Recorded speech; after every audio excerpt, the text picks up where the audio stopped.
Hey, thanks for being here once again. Let's continue with Spawn. People seem to like Spawn. People seem to enjoy the videos on Spawn. Um, I remember loving this comic as a kid, and the more I look at these, the more I'm not really sure what the hell I was thinking of. I'm always here for McFarlane's artwork. I'll say that all the time. I was going to say he never fails to impress. I'll edit that and say he rarely fails to impress. There's some times when his artwork isn't working very well. But overall, like, you can tell when McFarlane's kind of invested and inspired and does some good stuff. There's a lot of good artwork in this issue. It really works.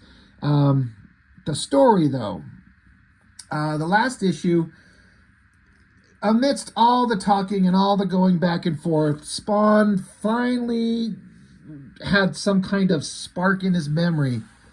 He remembered who killed him. And it was revealed on the last page. It was revealed that Chapel from Youngblood, Rob Liefeld's character, is the one who actually killed Spawn. For those of you who don't know, and I don't think there's anybody listening to this who doesn't know the history of Spawn, but he used to be a soldier. He was killed, got sent to hell, ran into the devil or whatever, pleaded for his life, wants to live because he wants to come back and be with his wife. He wants to be with Wanda. And so he gets to come back, but, you know, he strikes a deal with the devil. But, of course, with something like that, the deal with the devil is always going to have big problems. Like, he comes back, I can't remember how long it was, 5 years later or something like that. Wanda has moved on. She's married his best friend. They have a kid. And now Al Simmons, Spawn, is a hamburger-faced looking demon of hell with a cool costume and powers, and his favorite thing to do is sit in an alleyway and cry. So that's Spawn. But it was never really said who it was that actually killed him. There's like these human villain characters in the book. The guy Jason Wynn. And, you know, I'm struggling to actually think if that character's been introduced in these books yet. I think so.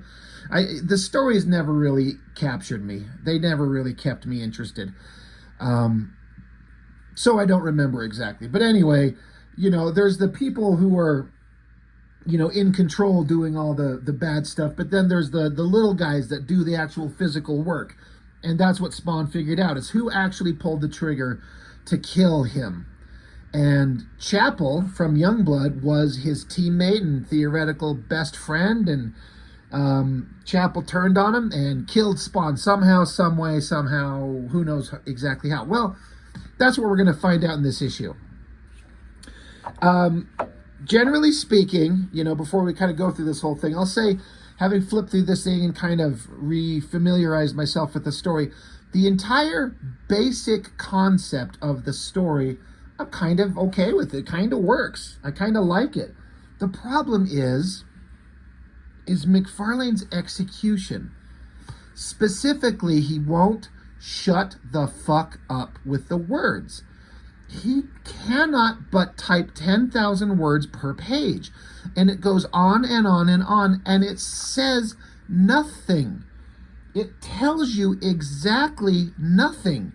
And it's so aggravating to like look at from like a creative point. I make my own amateur bullshit books, and I have some idea what it's like to create a story and how hard it is.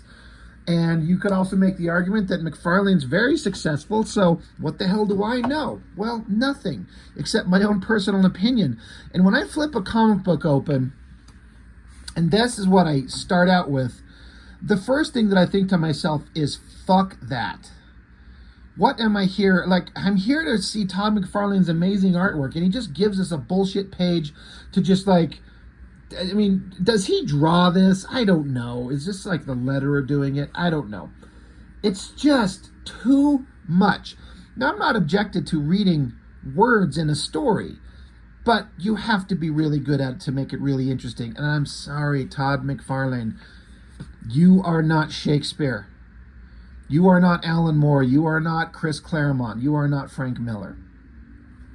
You are one of the best artists in the industry at the time. This is August of '93, 100%. But my Lord, stop it, stop it, stop it.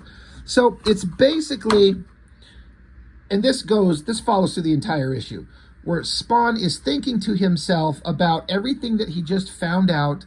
He's reminiscing about his past, the amazing things in life that used to be, the horrible things that currently are, and how he's so pissed off and he is so sick of being manipulated and screwed with, and this horrible situation he's in, and he's going to go fix it.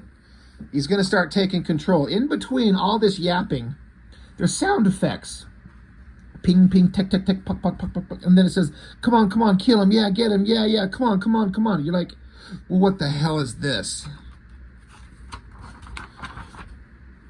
Well, amidst all the goddamn words going all over the page, we get Badrock. Liefeld's big, strong character, the character that everyone says is the greatest Youngblood character in creation. And he's sitting around playing video games. So I have said before, my problem, one of which there's many, with Liefeld's version of Badrock and, everything he does, but Badrock in particular, is that the character is supposed to be a kid in a giant rock monster body. And Liefeld never portrays him to seem like a kid that I can ever remember. He just seems like a smart, mouthy warrior, but he doesn't seem like a kid ever. And to my memory, I'm not saying I've read everything that Badrock's been in, but to my memory, the only time I read Badrock where he sounded and felt like a kid was when Eric Larson had him in issue 3 of the original Dragon miniseries, where Dragon and Badrock fought. Badrock acted and sounded like a kid. It's because Eric Larson is an amazing writer. To McFarlane's credit, the way that Badrock is portrayed here is very childlike. It's the words. It's not just all the text.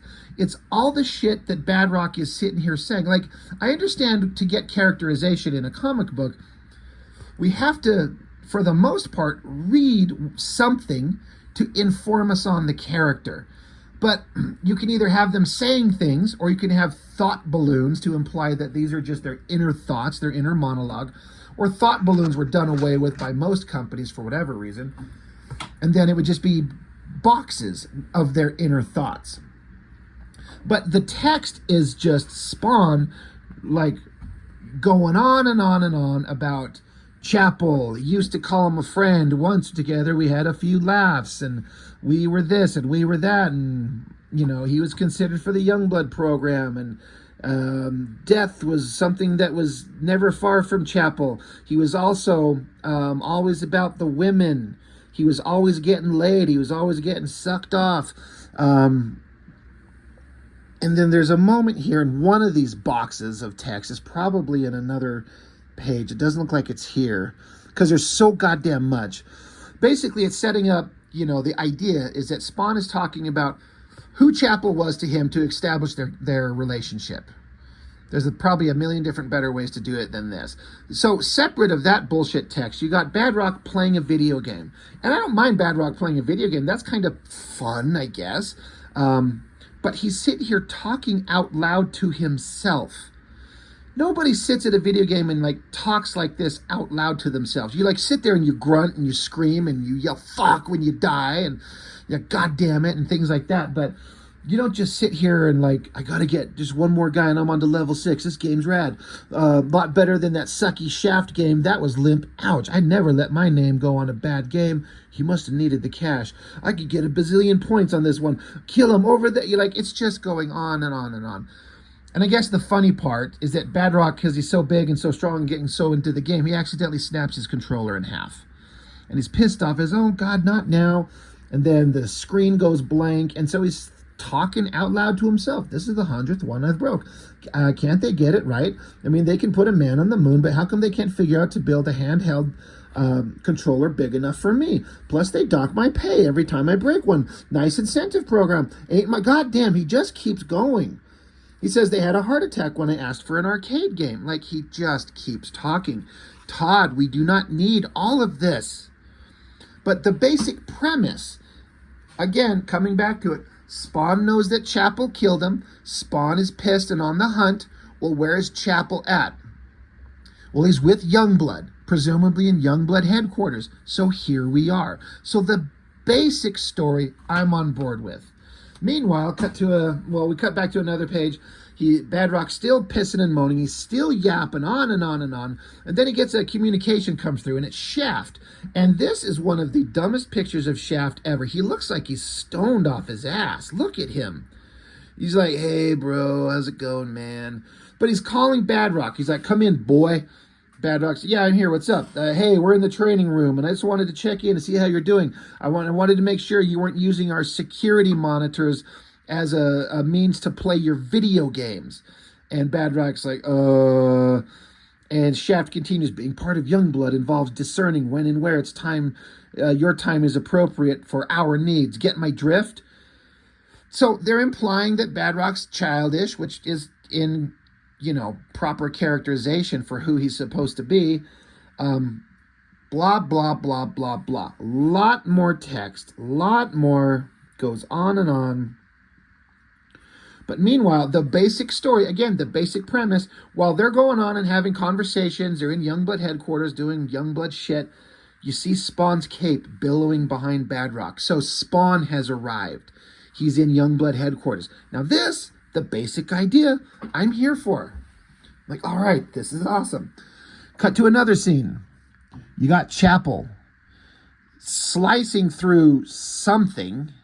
Got his big Jay Lee inspired knife.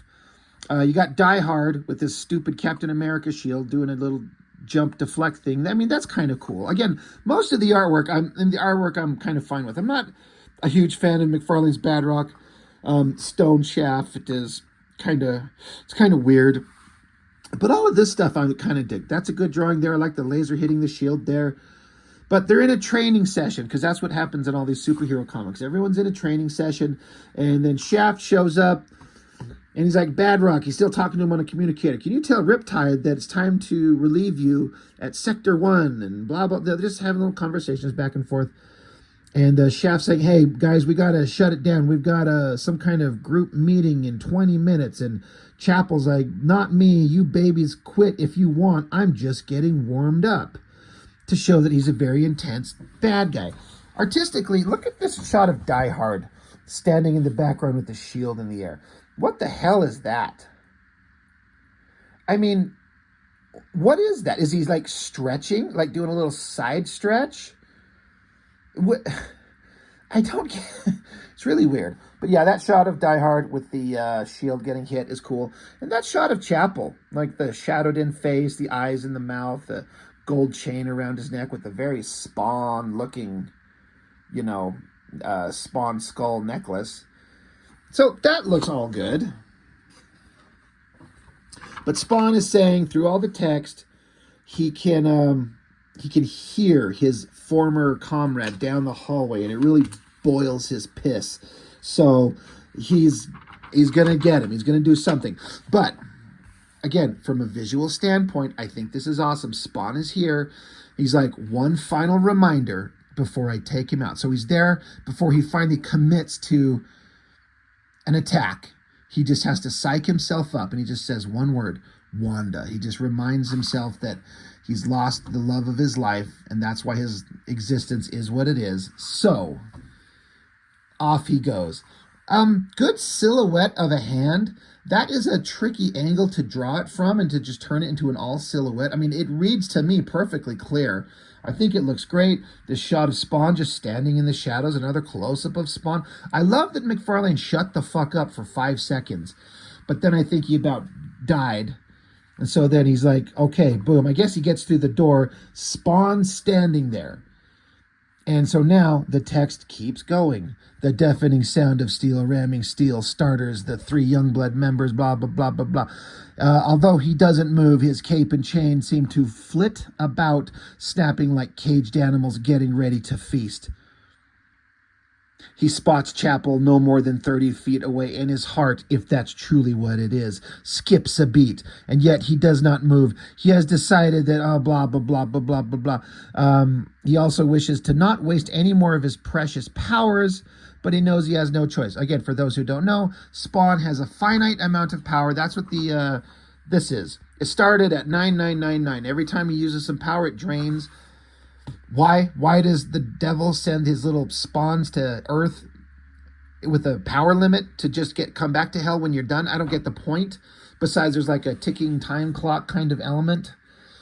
Whatever. But the three members of, you got Shaft, Chapel, Die Hard. They're like, holy shit, whoever you are, stay right there, don't move, or we'll kick you in the balls. And Spawn says, make your move.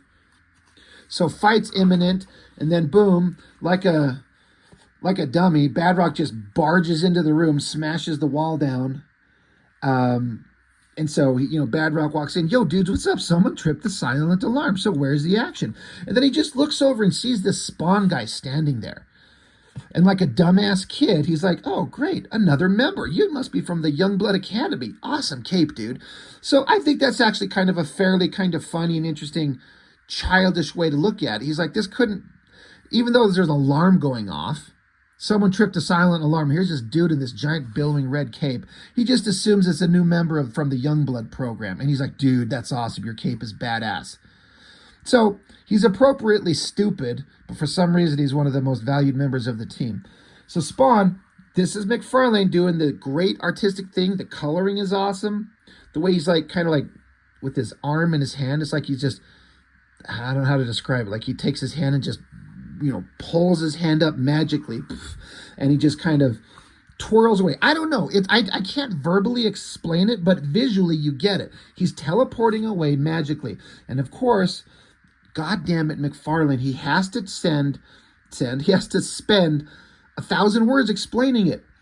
Spawn lifts his hand and gestures ever so slowly. Like a modern-day Dracula, he begins to morph in size and shape, shrinking and twisting, radiating colors of greenish hues until he's completely gone from sight, save for the twinkling of power residue.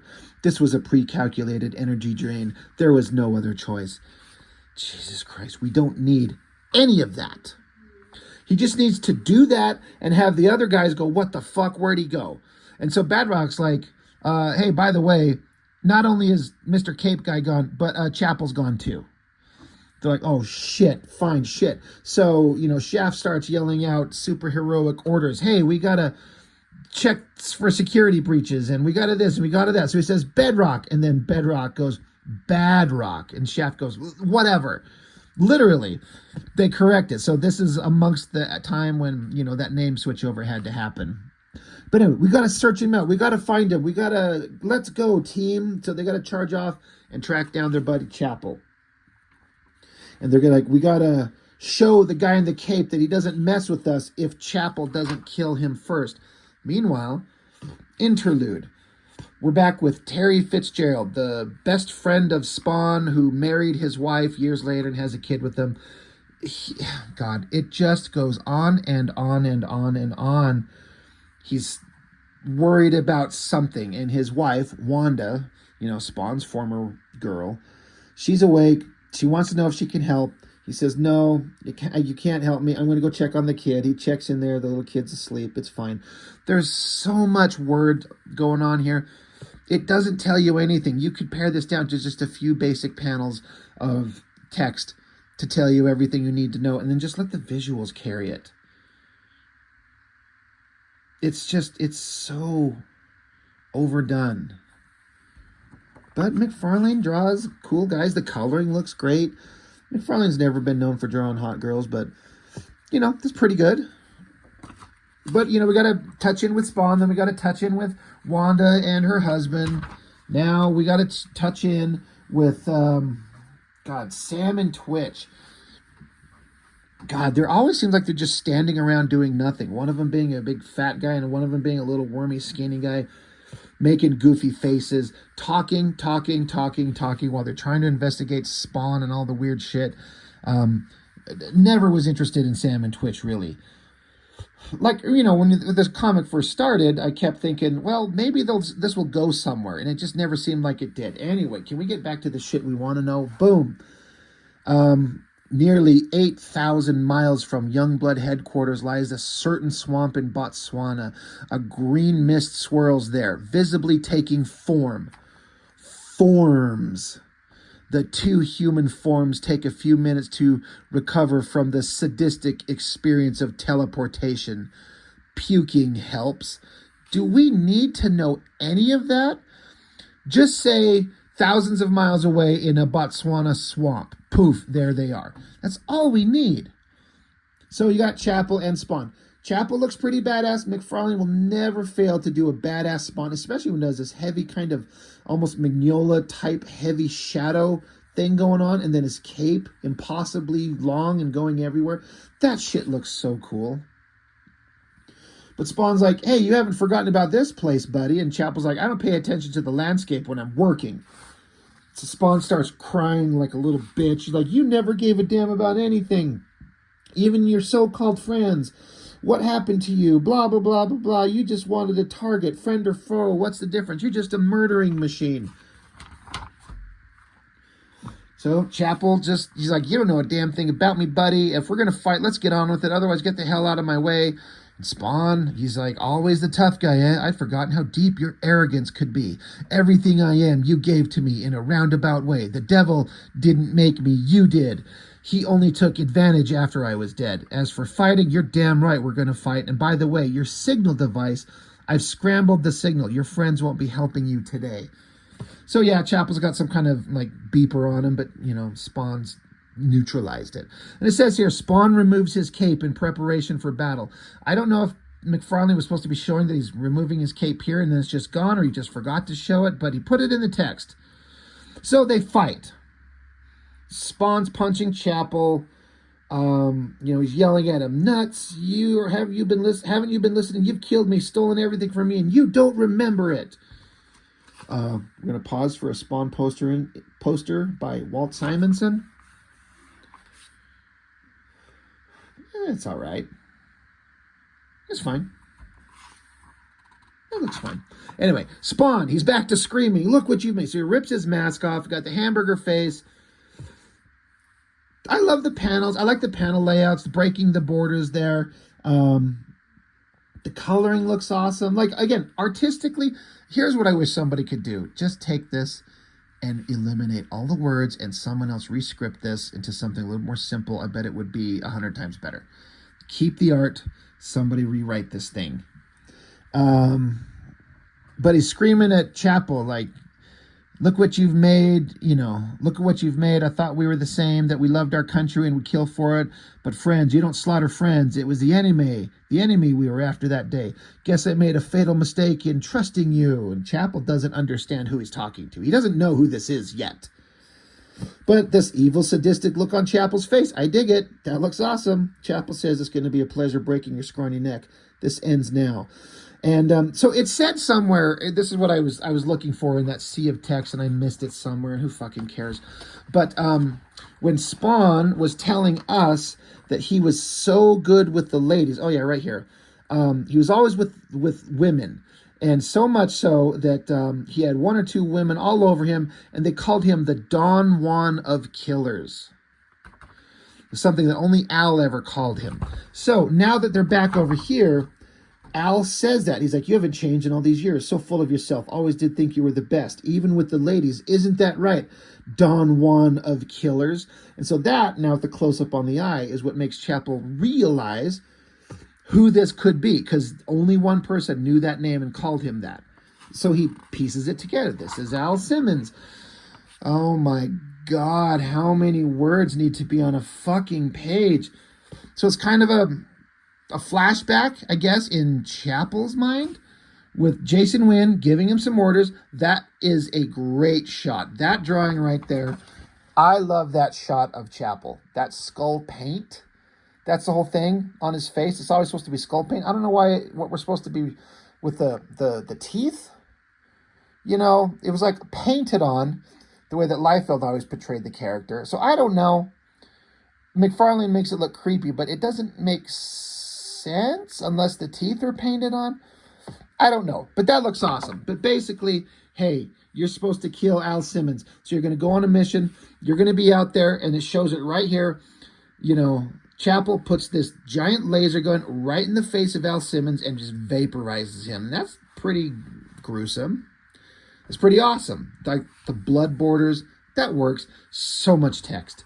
And then we get the fucking news reporters, the girl, the old guy, and the skinny guy. And there's, usually it's just like one, it seems like, just one block. But now it's on there twice. I ain't reading any of this shit from 1987. 1987. Not one of that. Do not care.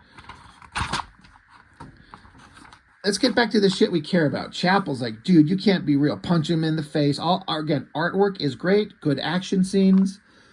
Lot of yapping. Chapel's like, it must be Geiger messing with me again. Always throwing some illusion or trick at me. But to use Simmons, that's a good one. That traitor's already died once. Let him rot in hell. So Geiger, like one of the villains from Youngblood, I'm sure McFarlane was like, who's a bad guy, Bud? Bud, who's the bad guy you got your Youngblood boys fighting in your comic? And Liefeld's like, oh, they're fighting this guy Geiger. He's this big monster, and he's like, that's good, Bud. I don't need to know anything about him, Bud. I just need to know a name Geiger, so Spawn can fight him. So the fight goes on. Keep bitch slapping each other. Chapel finally gets his giant knife and just sticks it right in Spawn's chest. And Spawn just stands there and is like, how pitiful you've become. So believe what you want. I don't care, but it is me, back from the dead with more power than I need, but little else. So Chapel's like, you don't scare me, Simmons. I killed you once. I can do it again. So then this drawing, and like it's a weird rendering. Like it's a nice drawing. The coloring's cool, but it makes it look like Spawn suddenly doesn't have any clothes on except like his belt. It's a weird thing. But he takes his knife out, tosses it away, and keeps giving more speeches. You know, like, I'm the one here in a position to kill, but you dead if that's what I wanted. You'd be dead if that's what I wanted. It's not. You see, Chapel, when I died, friends and family mourned. My death caused lots of sadness, and Chapel just jumps at him screaming, "Aye!" It's really stupid. He's like, I could have killed you. Friends don't kill friends, blah, blah, blah, blah, blah, blah, blah, blah, blah. So Spawn's like, well, I can, he's like, I'm going to make you suffer. So cool close-up of Spawn's hand. Spawn's got his hand on Chapel's face. Bright energy blast. Spawn continues yapping. You stole everything I cherished, everything I loved. Time to even the score. I like that drawing. And I remember as a kid reading this going, oh, well, what's he going to do here? So Chapel screams like a little bitch. Yeah. And then, Spawn says, hey, your little tracking device, I fixed it. It's working now. Let's see if your teammates will want to have you now. So 8 hours later, along comes a jet. So there's Badrock and Shaft. And they're like, Chapel, you okay? Hey, man, what the fuck? Shaft is like, Badrock, get the first aid now. He needs help. Chapel, what's up? Where's the Cape guy? How'd you get here? What do you want? What did he say? And then, great ending to the book. Chapel just sitting there quietly says nothing. Holding Spawn, one of Spawn's necklace skull things. I'm guessing, unless it's the one he was wearing. But this is where it looks awesome, but I'm also slightly confused. Chapel's face was not painted the skull design, but that's what he would do. He'd put like war paint on. It looks like a skull on his face. So I'm reading this as that Spawn melted the skin off, because that's what it looks like, to bring his skull out or something, and maybe mutated his teeth to look sharp. I don't know how that bone skull thing meshes with the regular looking human nose. Don't get me wrong, that drawing looks awesome, but I'm trying to just think of it logically. I always read it as, again, he like melted the flesh off, so instead of having to put paint on to have the skull symbol, it's actually his own skull. Do I have that wrong? Was it explained to be something different? Because you've got the melted flesh and blood. I think the only thing that's kind of missing to have this look more correct is if the nose wasn't there. It was just that open nasal cavity, the way that a skull would. I'm looking for my little... Here we go. Oh, God. I've got a reference here that I use when I draw. Sorry, it's a little bit too close to the camera, but you see, just have this thing like that. I think that would look way more creepy. And yes, you can exist like that. There are people out there that are missing a nose due to cancers or drugs or accidents and shit, and it's just a big open hole. So I think that would look a lot better. It would make more sense. I don't get it. And I don't know that McFarlane does either. So unless someone else has got some kind of explanation for that, I would really be curious. That aside, that was a great way to end this comic, that Spawn mutilated this guy. And then I believe this sends Chapel onto a spiral kind of psychotic break in the Youngblood comics, leading to him he eventually, like we've already done the issues of Youngblood, where Chapel tracks down Spawn and says, I want your powers. And then Chapel puts a gun to his head and kills himself and goes to hell. And then eventually, like, takes over, ruling over hell, something to that effect. So, you know, Chapel was never a very interesting character, but this kind of made him interesting to me. And it gave some kind of characterization and motivation and, you know, the beginnings of becoming a real big villain. So, like I was saying, the basic story, take the story at its most basic elements, where Spawn knows who killed him, so he's pissed off and on a hunt. He infiltrates the headquarters of one of the most premier, super powerful teams in existence on the planet, shows up, spooks everybody, kidnaps the guy,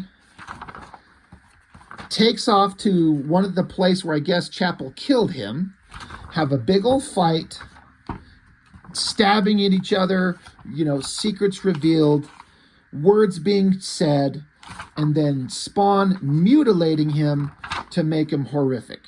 That basic story, I actually think works really well. Like I said at the beginning, it's just the execution of everything. It's kind of obnoxious. It's overworded. But, so it's got both really cool shit and stuff that drives me insane. So I'd be really curious to hear what people's thoughts are. What did you guys think about when you read this issue? Was the revelation of what happened at the end with Chapel, was it shocking? Was it surprising? Do you love McFarlane's rambling text in his comics? Tell me. I would really like to know what you think. That's all I've got. Spawn issue 13. All in all, pretty entertaining issue, I'd have to say. Not many of these books entertain me then or now, but this one has something in it that seemed kind of worthwhile. So that's it for now. I will see you next time.